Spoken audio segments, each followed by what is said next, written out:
یک پنتهاوس 390 متری با چشماندازی بی‌نظیر از شهر تهران و کوهستان.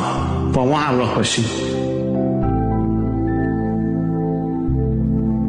و اینجا هم فضای آشپزخانه پنتهاوس هستش، یک آشپزخانه مدرن و تماما فرنیش. این قسمت آشپزخانه دوم یا آشپزخانه مطبخ رو داریم. تمام فرنیش آشپزخانه برند گگنو هست. سنگ‌های اجرا شده طبیعی هستند و همینطور کارهای چوبی. ارتفاع کابینت ها به ارتفاع سقف خود پنتهاوس هستش، یعنی 6 متر. و همینطور یک پنتری در این قسمت.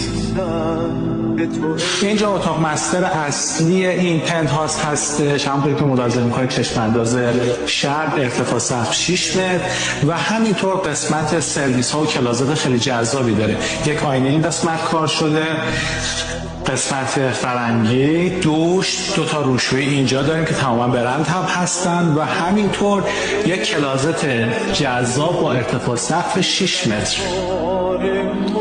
این قسمت فضای تیوی روم هست با چشمانداز شهر تهران و همینطور فضای بالکن رو ببینیم. یک بالکن 50 متری با چشمانداز جنوب، غرب